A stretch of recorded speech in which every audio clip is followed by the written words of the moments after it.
This ain't about Thumper, it's about Bambi. Bambi!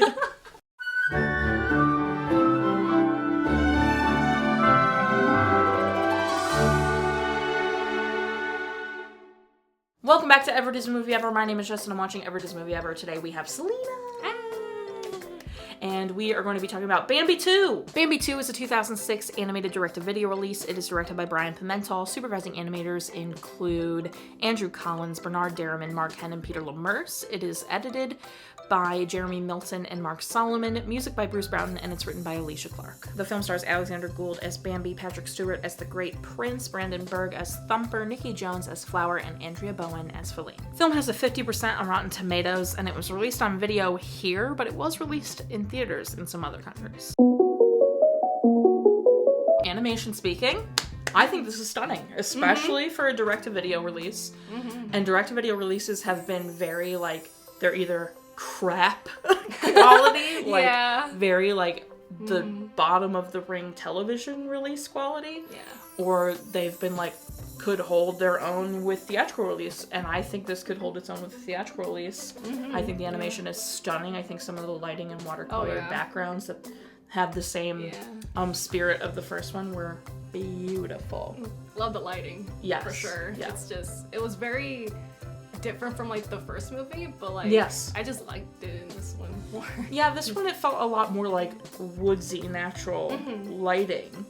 Where the first one, they were probably hindered by technology more than anything. Very good upgrade. But this one I definitely liked the light shining through the trees, and the changing of the seasons was very obvious. Oh yeah. And really well done.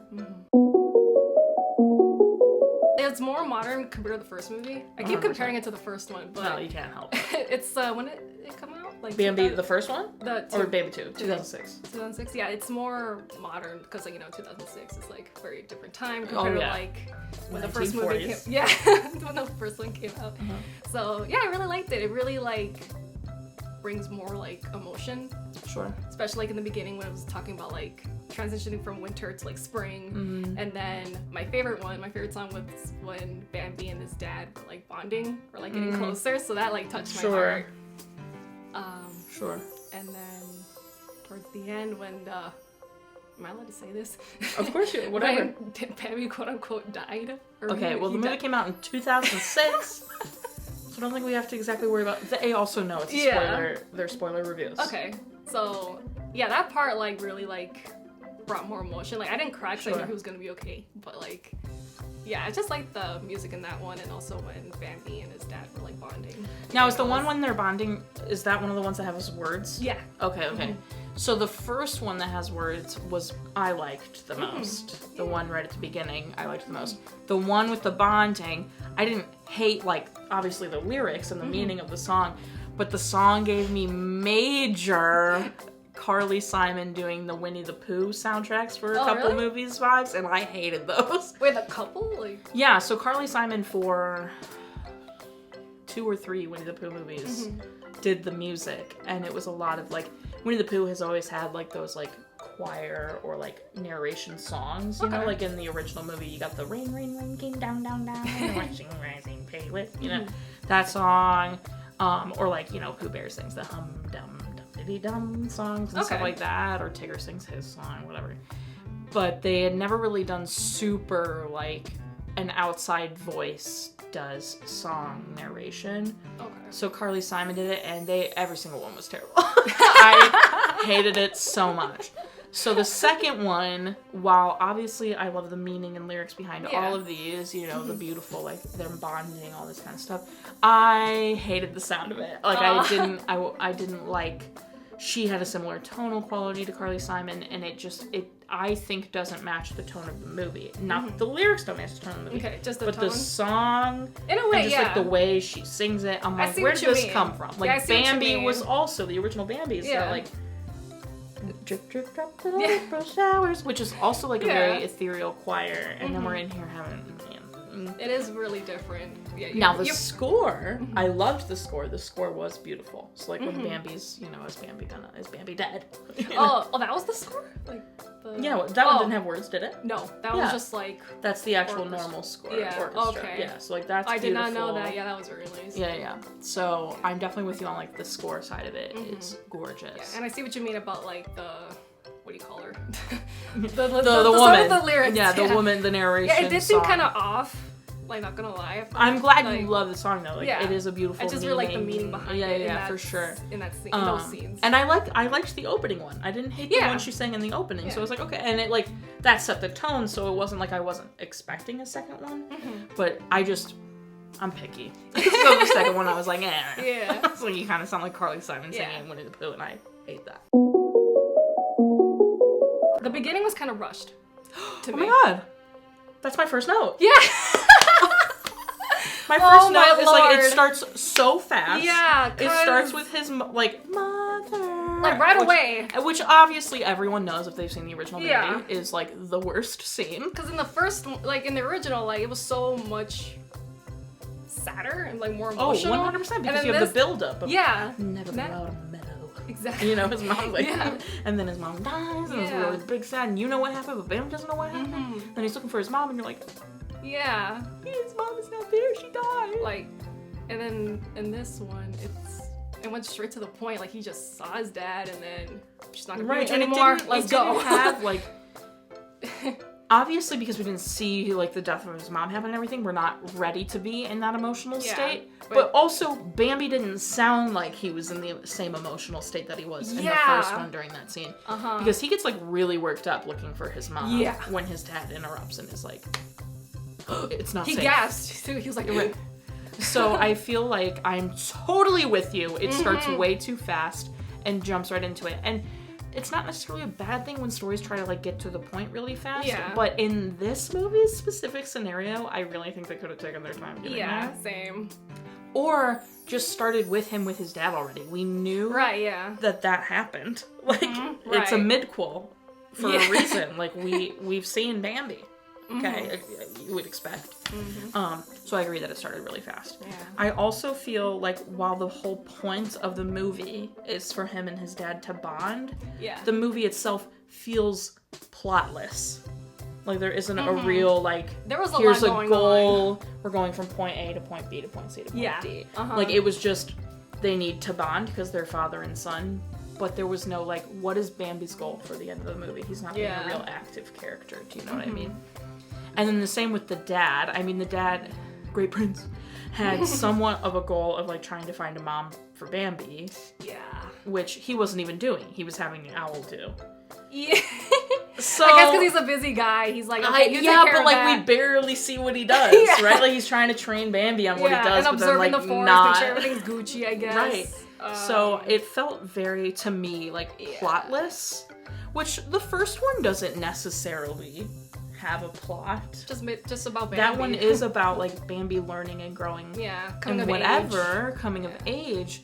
But I feel like they did it better in the first one. This one, because it's a midquel, they are confined to a certain time frame. Because obviously, they're trying to show things that weren't shown in the first movie. Yeah. And that's only a short, brief amount of time because we see Bambi when he's grown and we see Bambi before he's with his dad.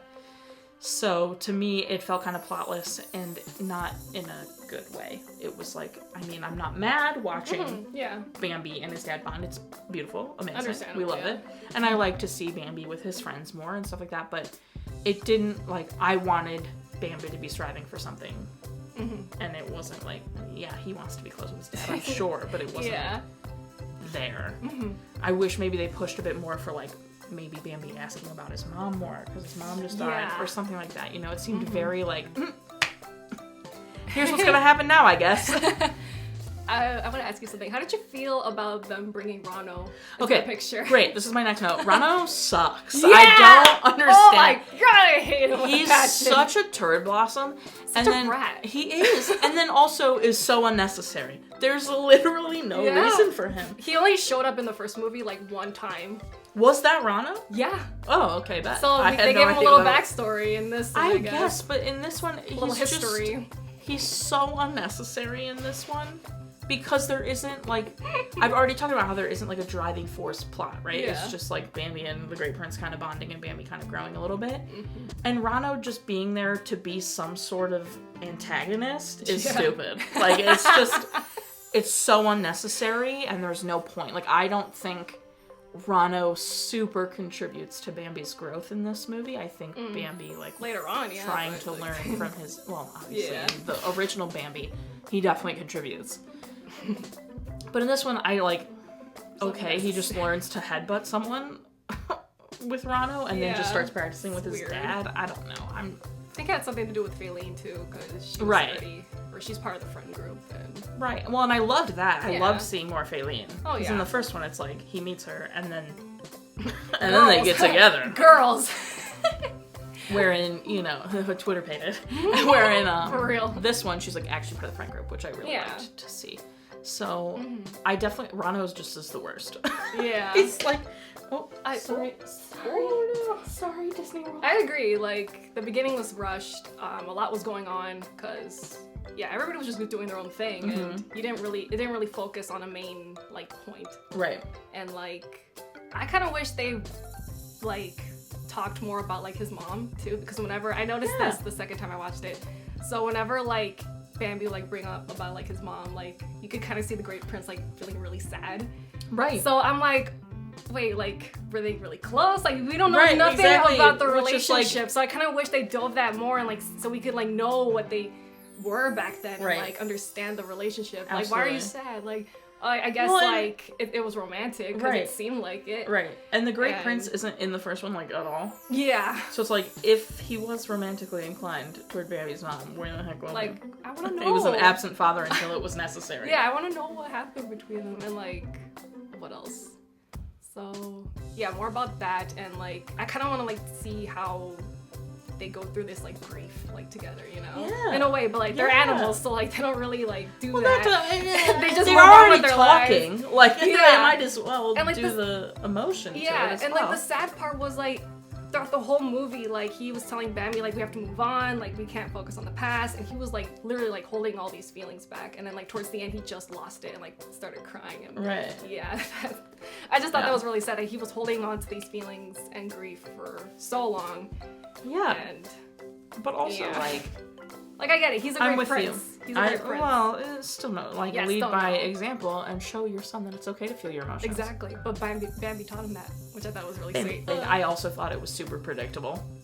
It's obvious that Bambi and the Great Prince are going to bond, and then he's going to try and still push him off on a doe, and then something's gonna happen. He's gonna be like, wait, no, Bambi's my child, and I want Bambi to be... Like, it was very predictable for me, which isn't necessarily a bad thing.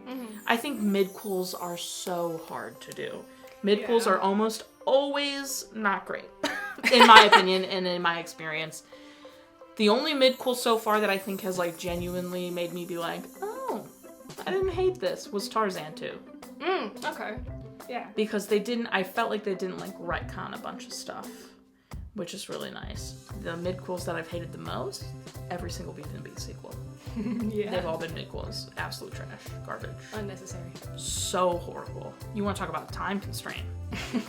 She was captured for how long? And you're telling me all that happened? The owl, friend owl, whatever his name was, reminded me so much of the owl from Winnie the Pooh. So that made me giggle. And then I would say, like, overall, I think it's cute. Yeah. And it's a very sweet movie. But it's definitely one of the better midquels. Yeah. But it definitely, like, with it being a little plotless and whatever, I was like, yeah, it's fine. It's a sweet movie, but it's not, like, you know, the greatest sequel, midquel, that has ever been, for sure, especially direct-to-video wise. But it was stunning and well acted and good music, and it was cute. That's pretty much where I'm sitting with it. What about you? You've been watching, you've seen one, do you remember the first time you saw this, or was it just one you grew up with? I grew up a lot with the first one as a kid. Oh, I love that. And then when the sequel, I don't even know, I hate calling it a sequel because it's not. It really is a midquel. Okay, the midquel was announced. I was like, oh shoot. And then I saw the picture with, like, the dad and Bambi. I'm like, wait a minute. what? Okay, so they're gonna like show like what happened in between, and I didn't see it until like a year later when it came out, and so I liked it at first, and then years later now, like, because I haven't seen it in so long, I was like, okay, this is a lot, but it's still cute with like the message behind it. It's about a father and son like bonding and learning from each other, and about like coming of age again, and just going through like a lot of like obstacles in life, I guess. I just kind of wish they focused more on like the grief part with the mom, because they just moved on right away. Which is like not okay if you're like, you know, going through something like that. You need to like feel like your emotions and stuff. Process, because if not, but they're animals, so like I get it, like you gotta move on from that. I hear you. But it's cute. I think it's cute. It is cute. I mean, let's not tell it. With Thumper, Flower, Faline, Boo on Rano. Jeez. Okay, so thing about Rano, I don't know. Like, I kind of want to know more about him in the first movie, because he came out of nowhere. The villain. He came out of nowhere, like in the love triangle between like Faline and Bambi, and I'm like, okay, who's this guy? And in this movie, I'm like, okay, now I see why, like, he's an idiot. And, so I just thought that was funny that they put absolutely. Again. Absolutely. And mid-quels, they're hard to do, friends. Tread carefully when you're doing a mid-quel. Don't retcon yourself at all. Don't call it a sequel, please. Yeah, that too. Like Lion King 1.5. Get out of here. That was funny. That's like during and a mid-quel, and I'm like, everyone needs to relax. For real. Yeah. Do you have anything else to add or talk about with it? What else? I think I'm good. Yeah. Okay, perfect. So, well, what do you think you'd rate it out of 10? Give it a 7. Nice. 7 what? What should we do? 7 out of... Should we do deer? Yeah. 7 deer? 7 deers. Out of or 10? Maybe butterflies, because there was a lot of like butterflies in this movie too. That's cute. I'm down for butterflies. Let's do that. So you use 7 butterflies out of 10. Final rating for me is 6 butterflies out of 10. So we're pretty close. That's pretty good, I'd say. Nice. Awesome. Perfect. And our total movie count is...